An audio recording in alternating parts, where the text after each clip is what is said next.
Sharon Cuneta napansin lalong pagpayat dahil sa kanyang iniindang sakit. Matatandaan kasi ang inamin ni Sharon na nag-decide siyang magpunta ng Singapore dahil sa aniyay medical reasons. Sa ngayon ay patuloy pa rin ang pagpapagaling ng megastar sa kanyang sakit. O, diba? Pumayat siya, nakita ko siya BFF. Pero ang comment, ang ganda pa rin daw niya. Pero 'di ba, para siya si Maricel Soriano, 'di ba? Nagkaroon ng sa spine. Yes, Inoperan, di ba? Tapos sa medyo, Singapore din. sa Singapore din. Kaya Tsaka pala- nahihirapan siyang oo, lumakad nasa because of the Singapore muscle. siya. Oo. Oo. Parang kailangan niya daw mag-undergo ng surgery. Kasi parang medyo 2 years na yata niyang iniinda yung sakit. So, hindi nga siya naka-attend nung ilang weeks ng kanilang, yung show nila, di ba, yung show nila, yun na yun. Yung reality show, hindi siya Yung show naka-judge nila. ng Hindi siya medyo may nagkaka-absent siya kasi nga, very kumbaga kailangan niya talagang na magpasuri na. Pero syempre, bukod sa pagpapagamot sa Singapore, at least nakapagpahinga din siya. Yun. Nakita ko nga yung mga post na ang dami nagpapapicture sa kanya. Megastar is megastar naman kasi, di ba? Pero di ba yun ang sinasabi na mahirap daw yung spine pagka yun. Ako nga, di ba, invalido ka pagka yung tinamaan. Ako nagpapamasaya ko sa mga blind, di ba? Blind mature. Ang sabi daw, ingatan daw talaga tamaan yung spine kasi pagka mapaparalyze ka. Pero yung pero yung sakit nga hindi naman katulad nung kina Shasha Padilla. Hindi, Mildred. yung kay Shasha parang spine surgery sa kanya. Okay. parang inborn yung kay Shasha, di ba? Si Shasha pinsan ni Lorna Tolentino, di ba? May tawag dun Ito, C4, hindi natin kasi alam ang Aspergillosis ba yun? parang kailangan din hindi. Osteoporosis yung sinasabi niya Kasi apektado kay Ate Shawi yung kanyang neck. So, kailangan daw ma-fix siya. Ang tawag doon C4 and 5. C5 and 6.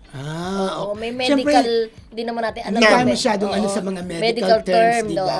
Basta tama. talaga si Ate Shawi may pinagdadaan ng sakit at ngayon ay nagpapagaling na siya. Pero para tuloy naalala ko may sinasabi na yan mga sakit mayaman, di ba? May ganyan-ganyan Kasi- daw. Nabanggit ko kay Ate Carmen Dolalas ng New York, 'di ba, mga Kimpaw.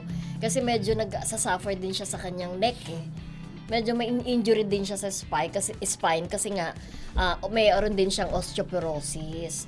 So makaka-apekto daw talaga sa daily lives mo yung gano'n na may masakit nga lang sa atin na pila. Ikaw nga nung nagsayaw ka dun sa ng kalista noon di ba? Nakasayaw kay Niana Guerrero, di ba? Nakisayaw, mga friends, nakisayaw to, nakipagsabayan kay Niana Guerrero. Ending, pagtalon ka sa pagtalon stage, niyang gumano. pinantod ako. Pero ang tagal mo mag-recover nun after a week, di ba? Oo. Naano po yung pako kasi tumalong sa gano'n, nagsayaw-sayaw ako kasi Niana Guerrero. Actually, alam niyo po, ingat-ingat kayo kasi May edad-edad, mentras na nagkakaedad na po tayo, nagiging brittle na yung ating di ba? Mga buto-butuhan. Yung mga buto-buto, kaya yung ating mga nagkakaedad na dyan, pati yung paglakad nyo, ingat-ingat lang dahil marami rin tayong mga kasama sa hanap buhay, di ba, na natapilok, natumba, ang tagal nung recovery nila. Pero kung pagka-umaga, siguro kasi malamig, tinitigas yung yung dito yung pako, pulikat ba yun? Tumitigas yung paa mo. O May ba't ginaganon dito? ko Ginaganon ko yung pa. Nabubulikat Diretso ka lang daw lang. yung parang nagbabasketball. Ang hirap talaga, nakaka-experience Muscle cramps, Ang parang tawag nagka-cramp doon. ka, oo. Wala naman akong aircon, nag-electric pa na nga lang ako, tinitigasan pa yung pa ako ng gano'n, no? Parang ang hirap-hirap talaga ang sakit, parang pili ko mapuputol yung legs ko. Kung na that time. sabihin yung yung isang Tumitigas, salita, yung oo. tumitigas. Parang Ay, iba sinabi naman kasi ko. ang intindi ni Betchay Sabi, talaga ako betchay, diretso lang. Tumitigas yung pa ako ng pagka-umaga Pag ikaw kasi kasi sa lamig. nagsasalita, iba ang datingan. Tingnan mo, Hindi. nagsasawa na sila. Yung pa, kasi yung ganun po, tapos malamig na, hinahawakan ko matigas siya, parang ang lamig-lamig ng parang- dapat igaganon daw.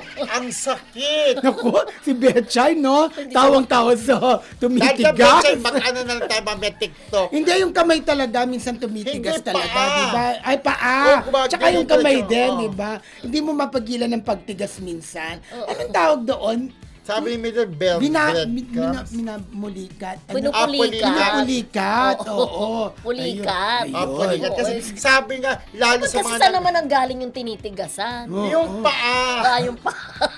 Yung paa kasi pagka hawakan ko ang tigas, di ba hawakan mo, parang lamig siya, tapos idiretso mo lang daw ng ganon. Naku, parang iba naman yung nasa isip ni Jaime tuwing madaling araw yun. No? Ay, oo nga. Igagalaw mo lang ang paa mo. Ay, yun sabi. Ganun ang gawin mo. Igagalaw mo lang. Yes. Igalaw mo. Naku, kung saan pa tayo mapunta eh.